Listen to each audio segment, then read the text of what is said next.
So for our project, we are working on these manifests. They are manifests of all the shipments that came out of the port here going to Louisiana with slaves during the 1800s. The goal of the project is to compile a digital copy of them that is legible and which can be used for further research. I've been entering the names of slaves, the height, even their race. So far, the manifests that I have, my partner and I have finished is all of this, which has taken at least 5 months. 5 months, and we're still going. Some of them will sometimes have like health notes, like this. It takes a long time to do it since it's older writing, and although you can make out some of the letters, it's hard to find out because, for example, with one of them I was working on, it took 30 minutes to figure out the word. So when I get to the library, what I start working on is a slave manifest. And basically, me and my partner, we have each sections that we do for each part. So I'll work on like the name, the age, the height, and the height in inches. And she'll work on the owner's name, the location, the ships, and the size of the ships, the type of the ship. Have 1,000 names that we have subscribed for 5 months. The project is to help us document the Norfolk's role in the domestic slave trade. So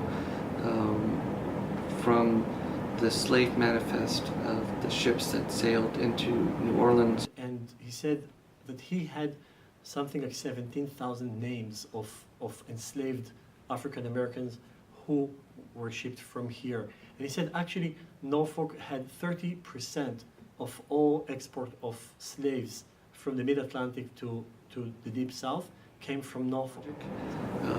What I was hoping to do as a partnership is to give local students the chance to obviously work in an archival setting, library setting, that they can actually do primary resource and research with history. A lot of times with our history we get the final product, but with this type of project it gives students a how do we make the sausage. So we are a whole team because Troy is the archivist.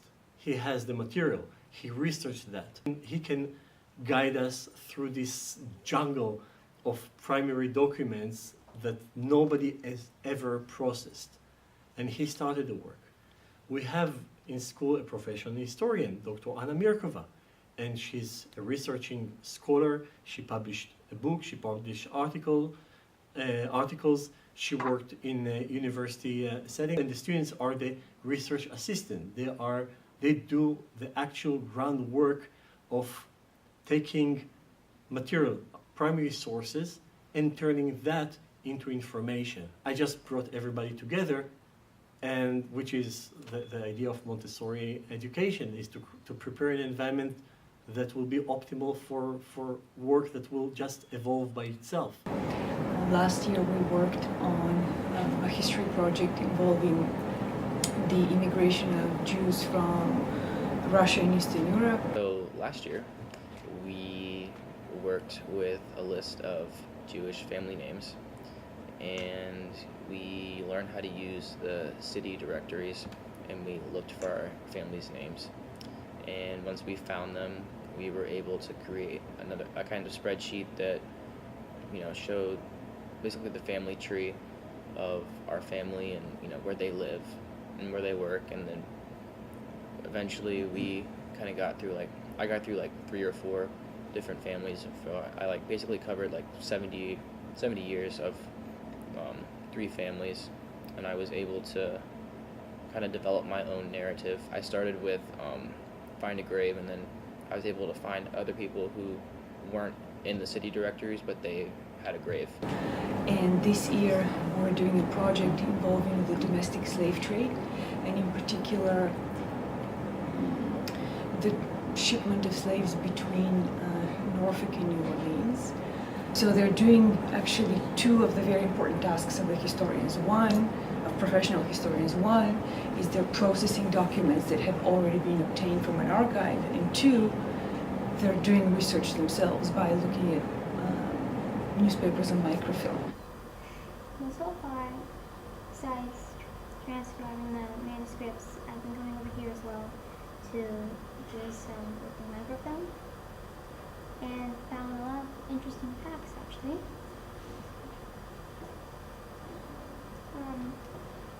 While looking for the ships, I found a lot of interesting things. I found a article for an infirmary for slaves when I was looking up for Blaze Delight. I actually found something very interesting, which I didn't even think was supposed to be there in the first place, but an article about 7 runaway slaves running away to an island, which I cannot remember. But they are all native of different places. And I think it's made the students more aware of the history of Norfolk. You know, the daily walks we take in the city are in a very different landscape from 100 or more years ago. So it's an opportunity for students to develop historical consciousness.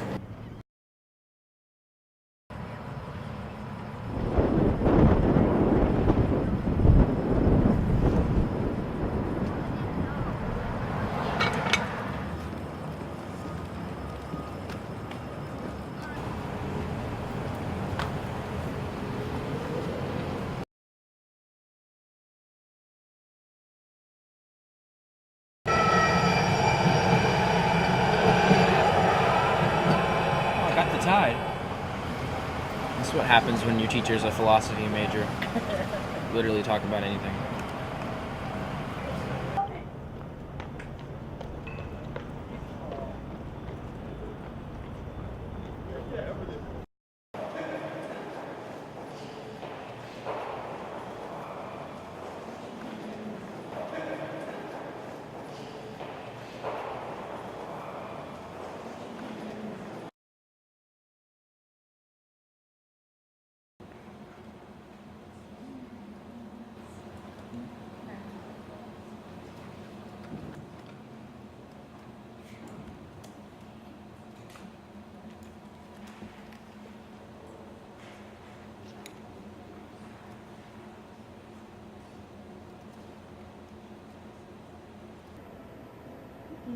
What was really difficult in the beginning was reading the names because of the old handwriting, and I know like everybody really had a hard time with that for a really long time. It's become a lot easier.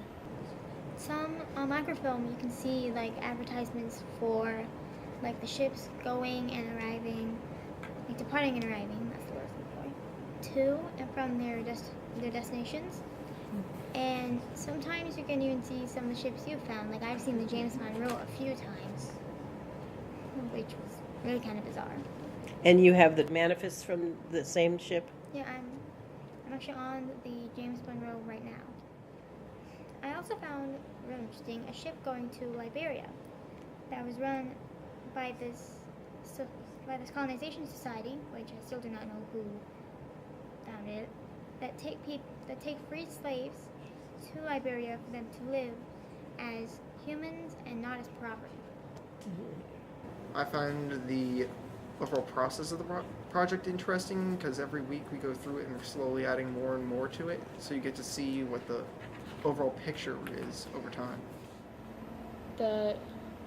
I'm just like, personally, I'm not interested in this kind of stuff, so. What do you mean? Like, learning about the slaves and all that isn't basically something I'm really, like, fond of and interested in, like, how I am with horses. It's not a favorite thing of mine.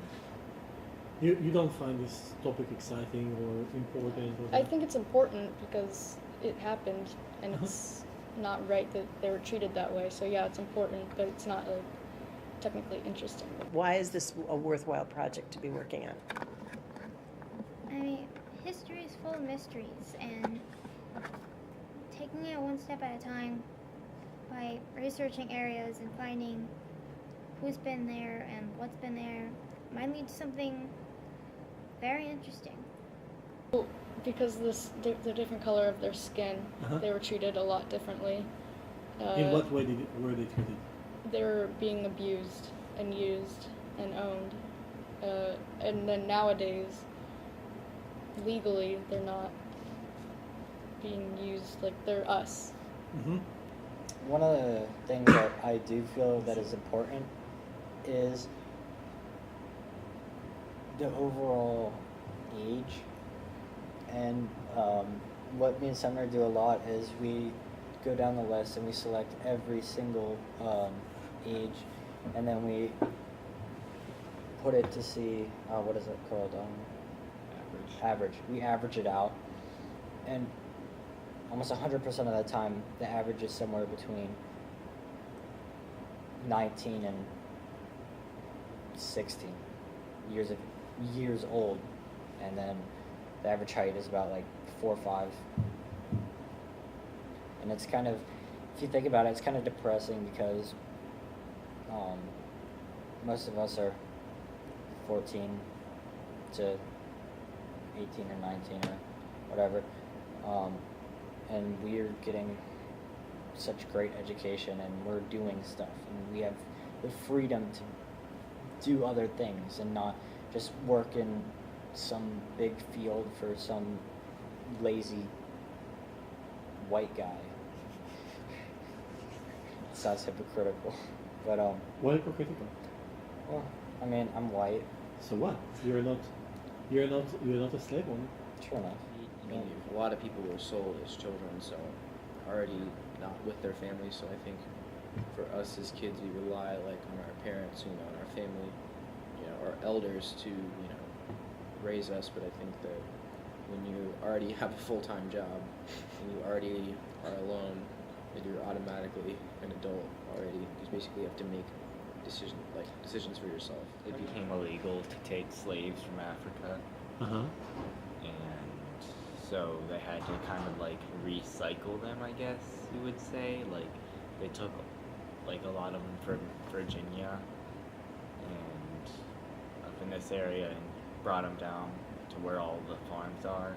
Uh-huh. And yeah, I guess they just did that because it was illegal to like get them from elsewhere. And why from Virginia to the deep south? Why was this channel? Because we had a whole bunch here from when tobacco was popular, and then cotton became popular down there, and we couldn't really grow it as well as they could. So they sent a lot of slaves down there to bring, I guess, more production. Mm-hmm. It's a type of slavery in a way that, yes, you have to have an education, period. And that, coming to this school, it's like, it's a choice, so therefore, like, you choose, you know, whether or not you want to be a slave or not. But on the other hand, the school provides the Safety. the education for you. So it's not, you're not really choosing what you want to learn. You have that option additionally, but there are fundamentals, and there are like this project in particular, and like other things that we do at school that we don't have a say over. It's just what comes with the school. So yes, if you want to be at the school, you have to follow rules and guidelines, and if you don't follow the rules and guidelines, then you're not at the school. So in a way, it is slavery because there is forced labor, but it's a choice. Like, we're choosing to do forced labor. At least It's it's more not, like indentured servants. Yeah. You know, they have a choice to come over, well, but they didn't know really they're have- going to do the work. But it's their choice. They're not forced into it. Well, But they kind of are once they're in it. at Roadstead, I feel like, for me at least, I've chosen to work on engineering and designing and stuff, and I feel like that, at least, well, a few weeks ago, 50% of my time during work cycle was all put into designing things and engineering stuff, and breaking stuff apart and then putting it back together in a different way or something to see if it would work better. So I feel like that at Roadstead, you can definitely choose which direction you're gonna go in. Because if you wanted to do art or whatever, I mean, I'm pretty sure you would let whoever would want to go into like artistic stuff, you would let them go online and look at art stuff during work cycle, right? If they got all their other work done. Well, I think it's like I said, it's like you can invest in your own interests, Right. but at the end of the day, you're not there to. Okay, you're there to learn things that will help you invest in your own interests, but the benefit of being at this school is that you get to do both at the same time. Well, also And I think that you have to make a choice as to what is more important, because if you spend most of your time investing in things that you're interested in, and you don't spend the time on things that you're not interested in, then in the future you won't be able to do the thing that you are interested in because you didn't do, which isn't entirely necessarily. true. Which isn't entirely true, but it is if you want to leave with a high school diploma. Yeah. Or if there's you want no to requirements yes. for this school. If you want to be a functioning adult, then you're going to have to learn how to do things that you don't want to do. Yeah. What is different in our project is that the students learn history not from textbook. They learn history by being part of history. They're part of history by walking through the same site where slave trade existed and creating research that never existed before. They do the historical practice. They know what it means to work as a historian, how tedious, how boring it is, how repetitive it is, but how important it is to go through this process in order to create knowledge that doesn't exist. So for them, learning about history is not reading in textbook and going to the text, is creating historical research, is creating historical narrative. So they don't only learn history, they make the history.